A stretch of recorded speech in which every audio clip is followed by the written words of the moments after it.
Going all the way live. All you got to do is boogie. All right, ladies and gentlemen, it's the Morning Garden. It's early here in the morning. We got 7:15. Actually got up at 4, planned out some things. I'm going out into the yard, put some things in the ground. I got to mix up a whole bunch of soil. But before I get to that, I'm going to talk about Lead Farmer 73. Excellent video he put out recently. And I loved it because he talked about prices and costs of things, which is right straight down my alley. That's what I like to talk about because sometimes people act like it don't exist, like everyone's living okay, and I think that some of us are doing quite fine, but others are kind of struggling. But here's what's going on. He said people better get ready, better make sure they're planning for this, better make sure they take some actions towards this. And that's exactly what I was talking about for the longest time. I think he said it better. I think he said it better. Um, so me growing all this food, all this piece of land that I have, putting everything together, putting all these weeds together, letting them break down in the soil when I do the chop and drop. I'm saving money on fertilizers. I'm enriching my soil. I'm growing soil. I'm creating soil that's going to be strong enough and healthy enough to grow me food in the near future. So that being said, he put it in a nutshell. I mean, he actually showed the prices of the lumber that he was going to use to build the decks that he needs for his plants to sit on. And actually, when I saw the pallets that he had, they look great. They will do the job, and they almost zero cost except for the gas to go get them.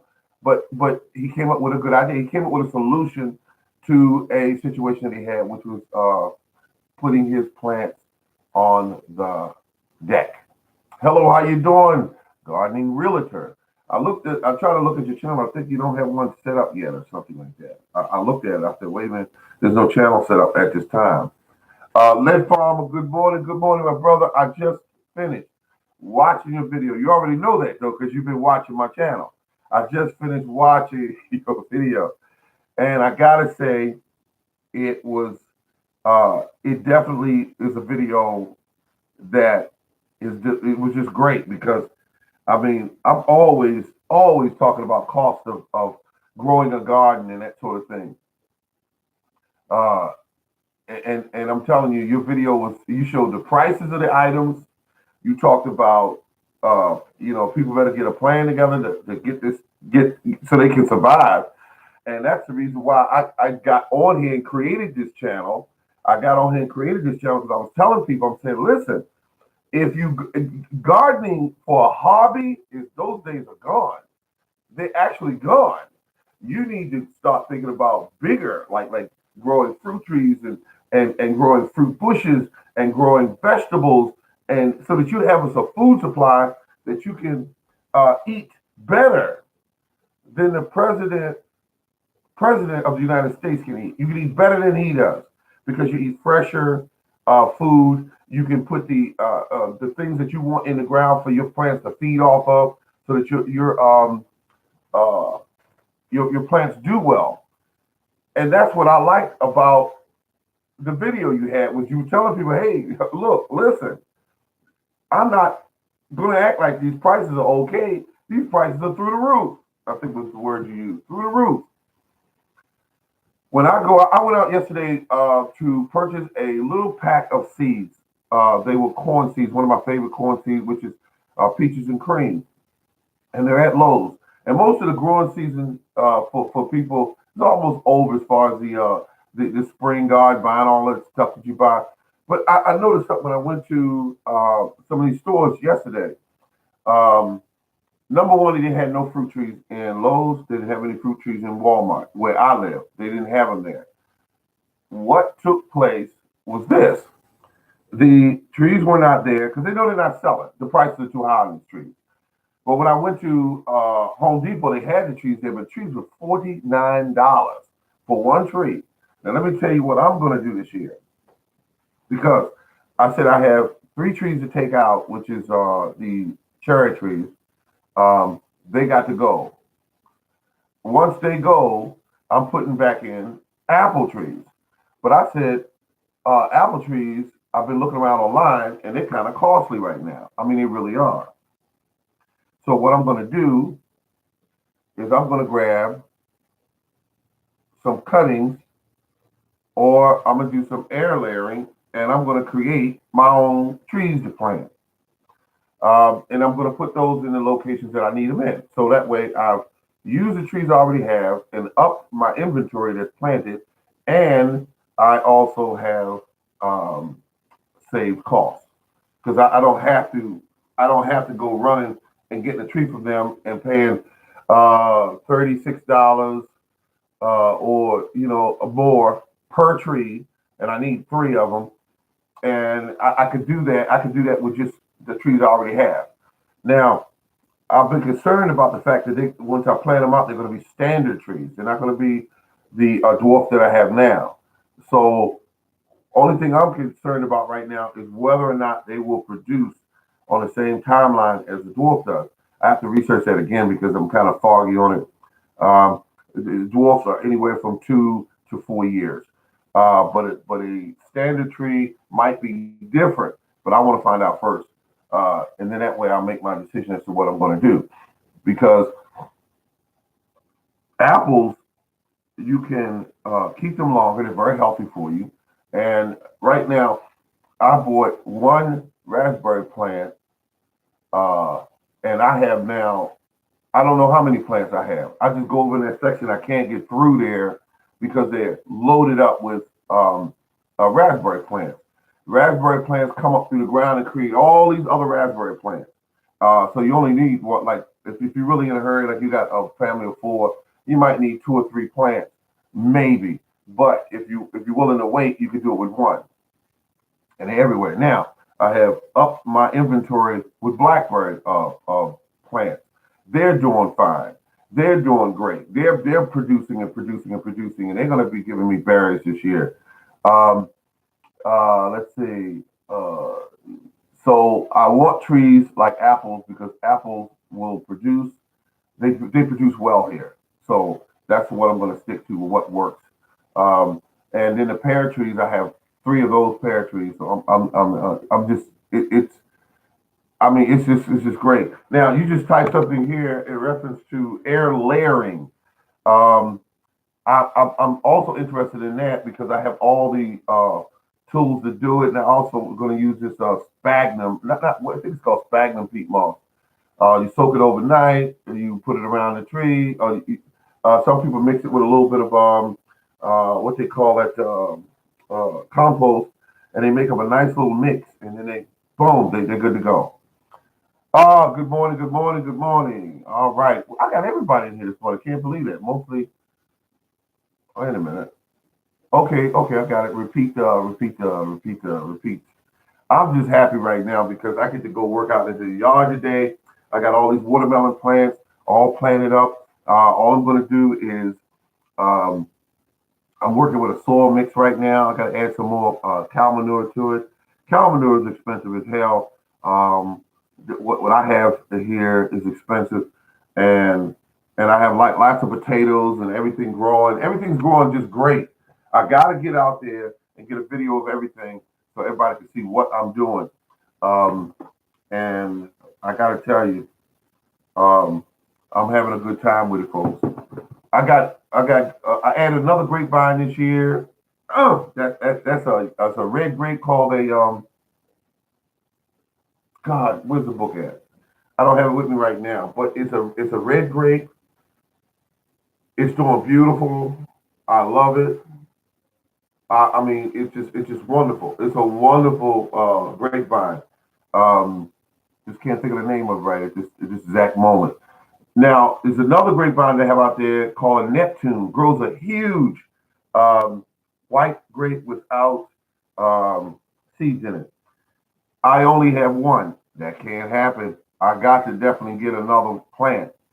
I got to get another plant.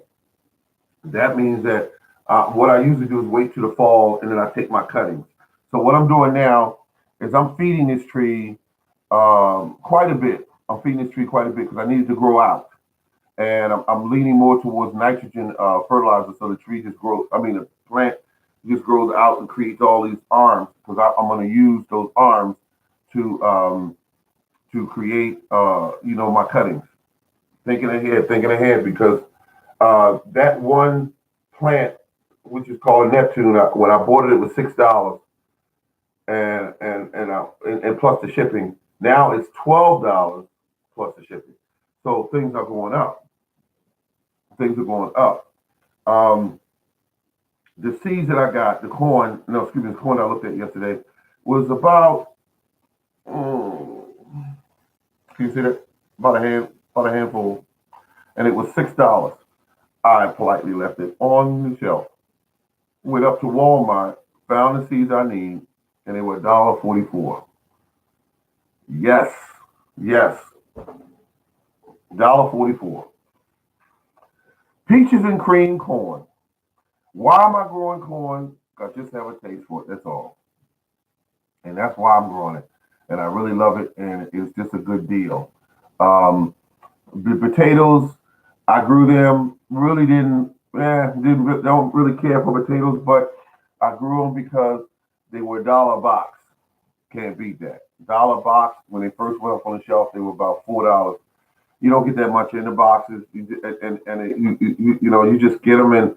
And I put them in great soil, and I put them in fertilizer, and and they just jumped out of the box.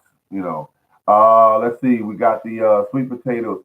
Only reason why I'm growing them is because I'm trying to grow more seed potatoes from them, so that next year I can do a real big crop of sweet potatoes. Because sweet potatoes are definitely something you should have in your garden. It's just incredibly healthy for you and your family. So if you can get the seed potatoes going and keep the seed potatoes going, you got something to work with because they're going to keep going up. Now, when I opened that box up, there was, I think it was like two or three little tiny little things there.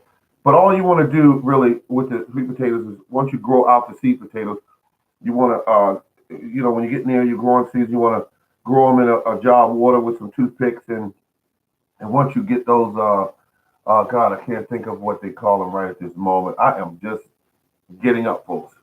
Uh, but once you get the little plants growing on a sweet potato, you want to plant those out. They produce potatoes faster. So that's what you want to use. And you want to really feed your sweet potatoes so that your sweet potatoes grow big, pretty pieces of fruit so you can eat them. I mean, fruits, vegetables. You want to definitely make sure that you get those sweet potatoes in your stock and then keep them in your stock. I did that with ginger. I had ginger for like 5 years.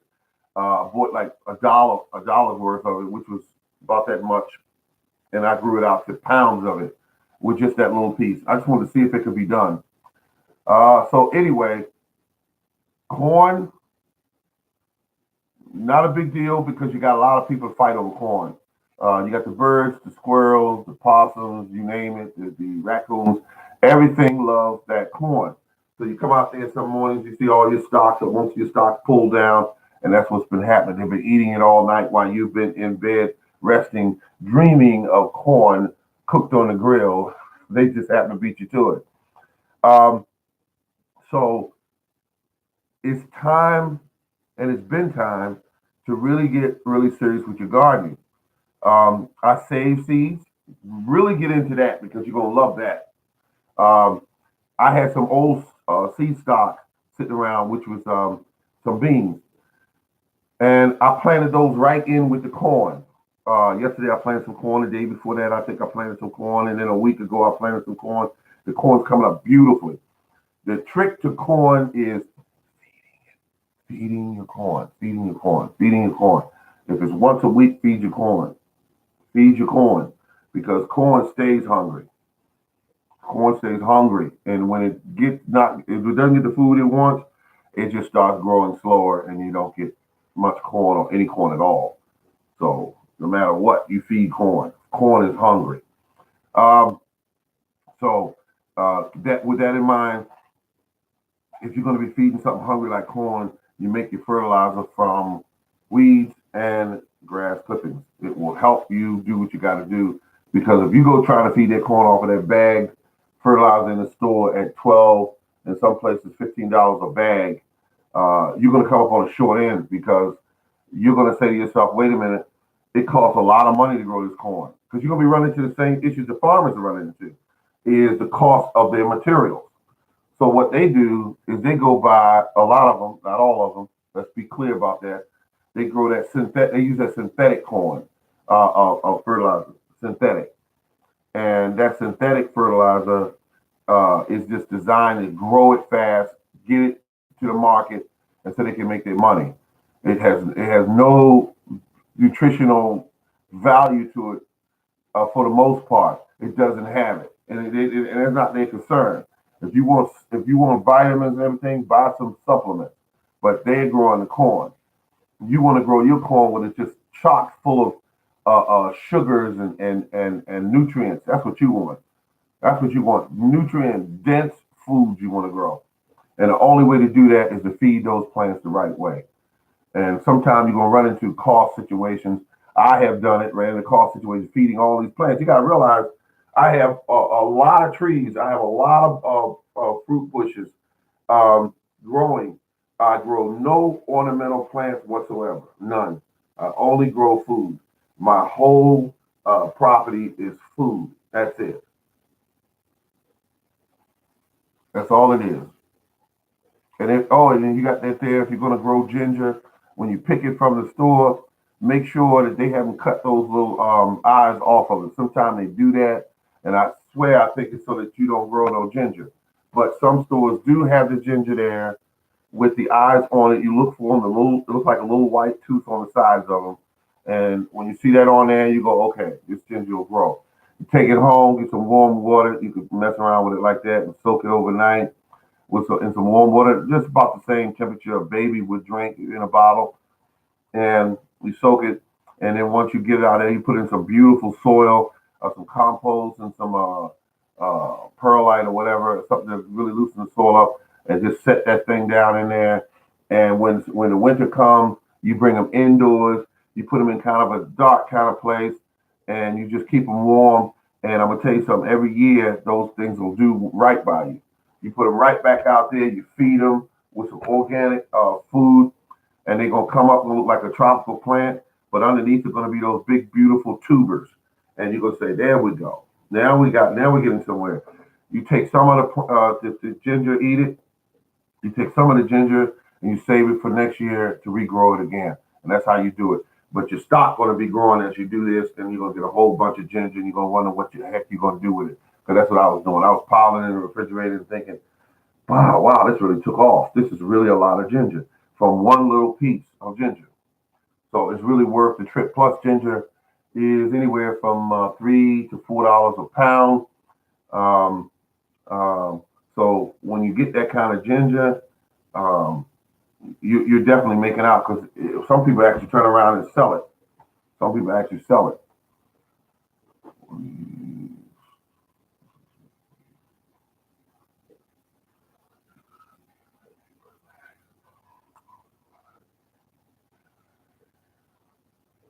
Well, I mean, you can store it in paper bags.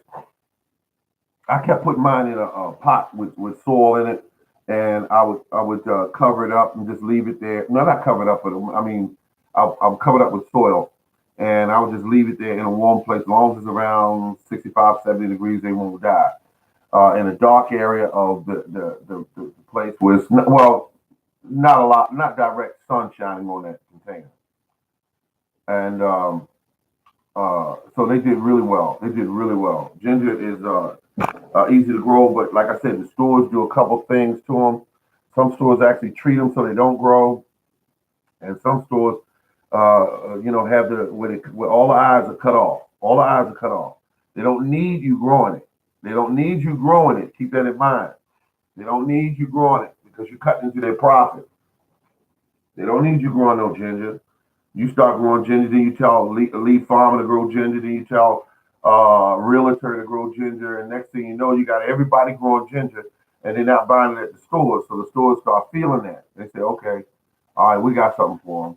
We're gonna start, doing this to this ginger so it doesn't grow. They do the same thing to potatoes. They give it a little treatment so that it doesn't grow very well.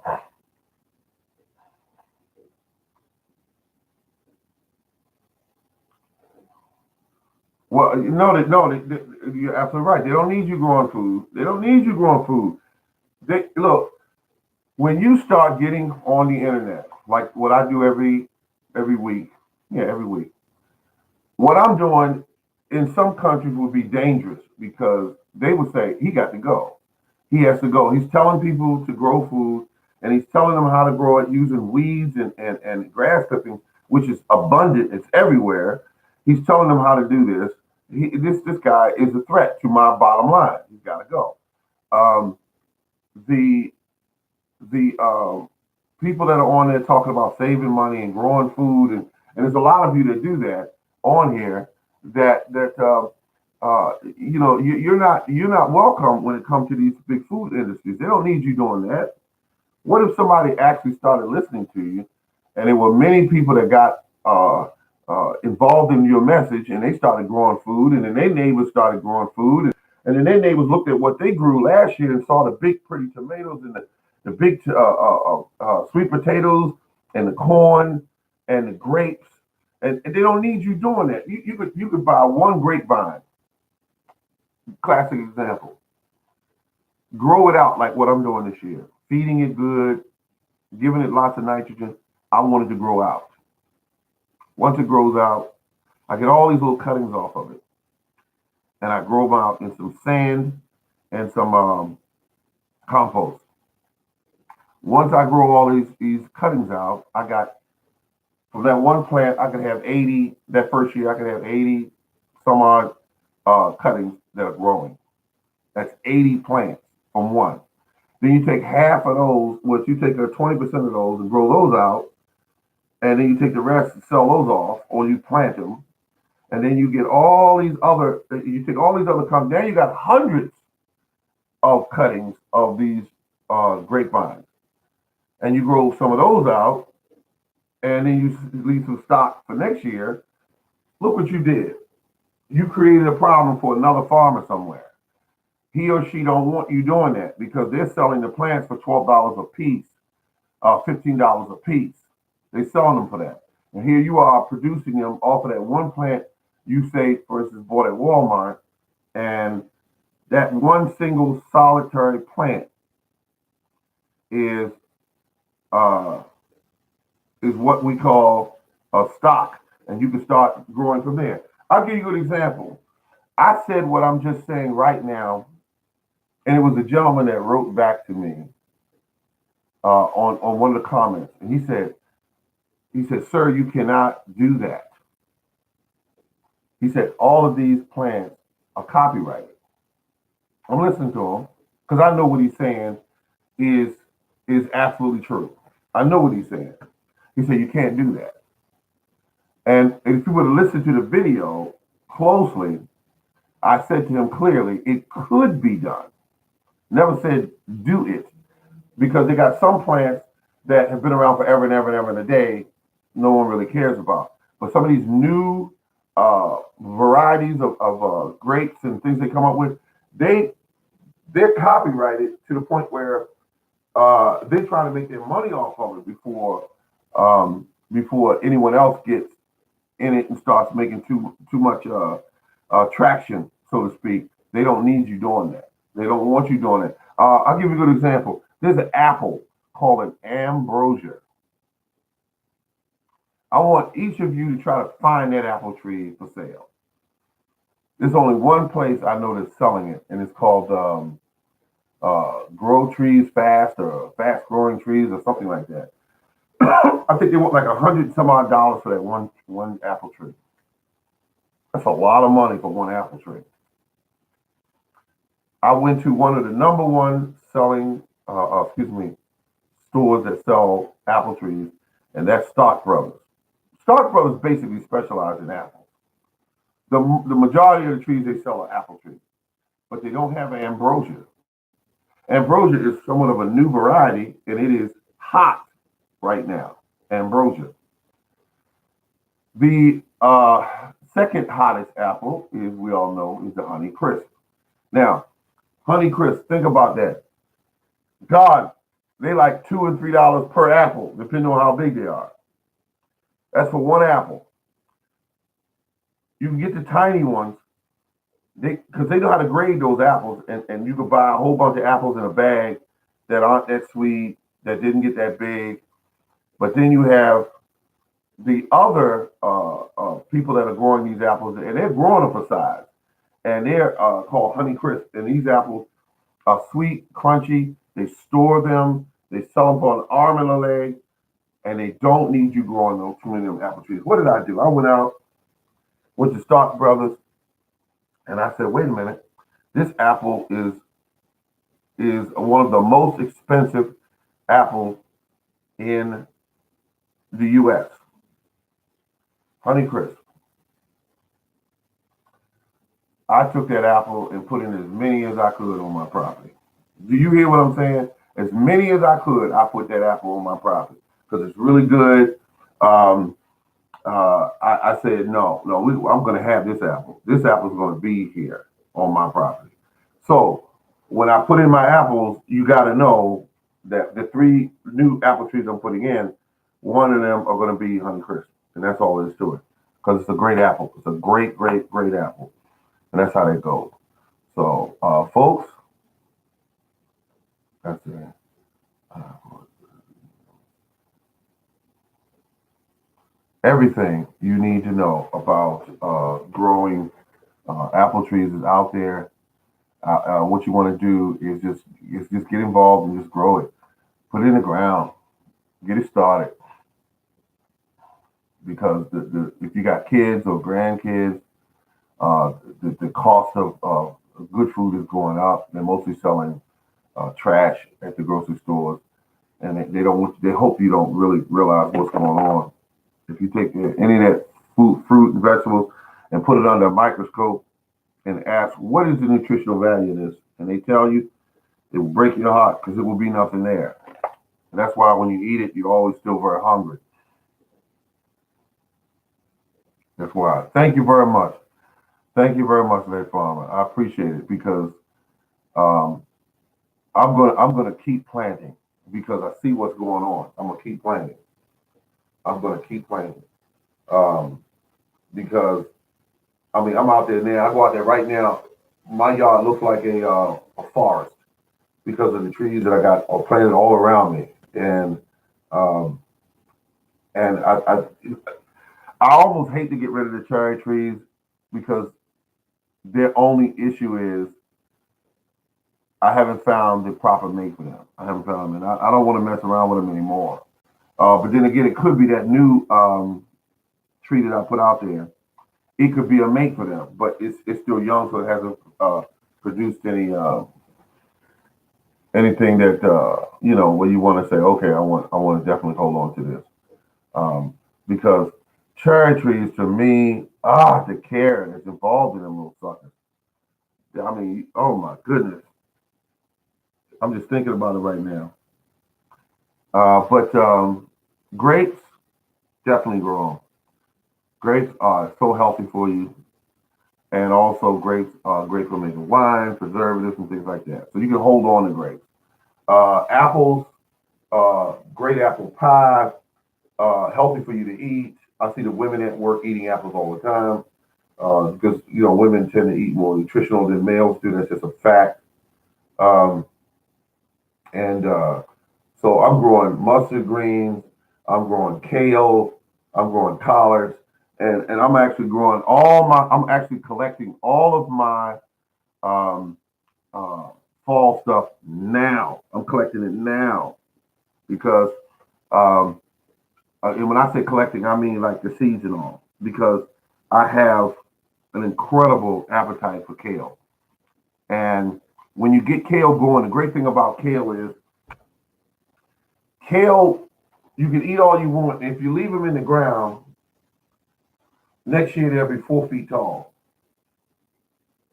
They will produce tens of thousands of seeds on just about 2.5 feet square of space. So I grew a lot of it. So in other words, I grew sandwich bags like this, seeds, full of seeds. I had one bag that had kale in it, and the other bag had collard greens in it. I'm not playing around, folks. This is not how you win the game by playing around. You grow these nutritional um, leaves. You feed them to your children. You feed them to your friends and family. You show your children, grandchildren, and your children how to grow this food. And when you do that, you teach them to survive. You figure, they'll go off to college and they'll do well and they'll never need you never know. You never know. You just never know. Seeds now in some families are considered like jewelry. They take care of them because they know that they got to eat next year. And I bought I got a video I'm going to put up. I think I already put it up, but the thing that I did with the beautiful, beautiful, beautiful uh, garden is I just definitely made a point to grow as much as possible, and I said, okay, take care of these seeds. Now, the couple seeds I don't know how to grow, I don't know how to save yet, and that being a cucumber seed, because you gotta grow it out real big. I know that part, and I know that you got to extract the seeds from it after it is really mature, and then you wash it down and clean it and. But those seeds I don't save because I would if it was a good variety that I found, I would save those seeds. But right now I have something called a 8-inch cucumber. It's just an 8-inch common cucumber, and I stuck the seeds down. If you saw any of my videos, I just stuck those seeds. I was hobbling around on a bad knee as I had started, and I just stuck the seeds in with my hand. I just poured them in my hand and started sticking them down into the compost pile, and they came up beautifully. It came up beautifully. I saw one blossom yesterday, and I looked at that and said, "Look at that." I said,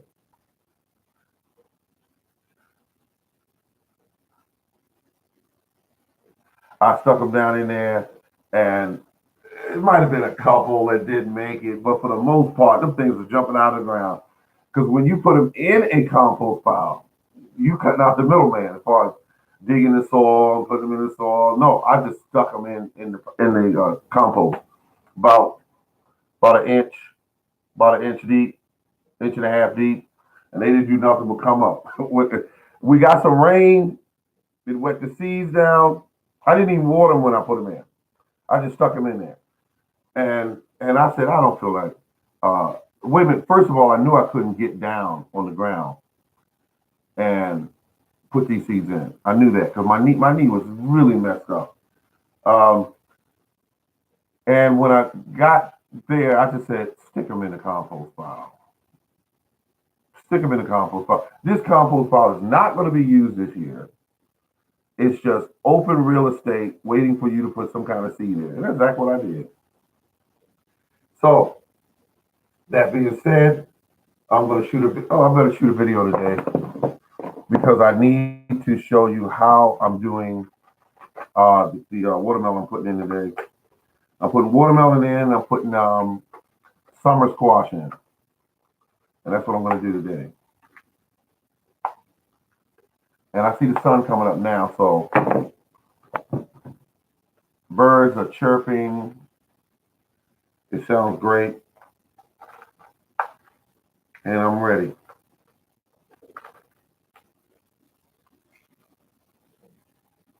Okay. So that's what I'm doing, folks. I need all of you to, if you get a chance, check out the video. Excuse me. Check out the video. Make certain that you see the new video I'm gonna be putting up very soon.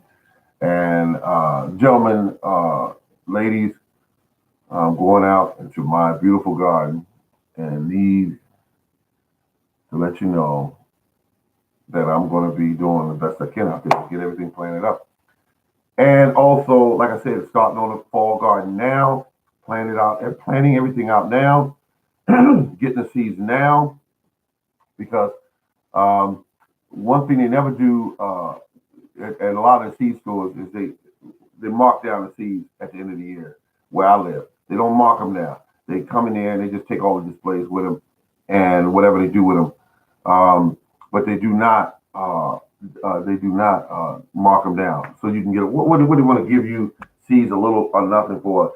Mark them down from $2 down to 75, or mark them down from $1.44 down to 50 cents. They're not going to do that because they know these seeds will live for many years, and all you'll do is just wait to the end of the year and buy the seeds. So they're not going to do that. They need to have some control over the fact that you're trying to grow food. It used to be cute. It used to be a situation where people grew food just for a hobby. They say, I'm growing some tomatoes or some cucumbers or whatever. Now I see people growing food for their families to eat. It has gotten that serious where two things we're getting: we're eating better, and we're creating a situation where people have to get involved in these sort of practices so they can survive and keep the doctor away by eating healthier foods. You have to do it, folks. Um, I am now this is my 20th year gardening at this location, and it has gotten better and better. So getting the soil prepped up so you can do it, which means feeding it, and feeding it as much organic matter as you can possibly get into that soil, and that's what you want to do. So on that note, folks, I want to thank you for stopping in. Thank you very much. This is the Morning Gardener, getting ready to head out into the garden. A little late today because I've been here doing the show, and I'm going to go out there and get everything going. Yes, 20 years gardening here, and I love it. I'm not complaining. 20 years, 20 years. A lot. I mean, yeah. Thank. Oh, well, they said, "Bye, Morning Gardener." But yes, 20 years, a lot of experience. I made a lot of mistakes, and that's how you learn. This is the Morning Gardener, ladies and gentlemen. Thank you very much. And remember, my saying is to keep on growing. All right, take care now, and save some money. Listen to Lead Farmer. Definitely listen to him, Lead Farmer. Thanks for that video this morning. I really appreciated that video. Take care.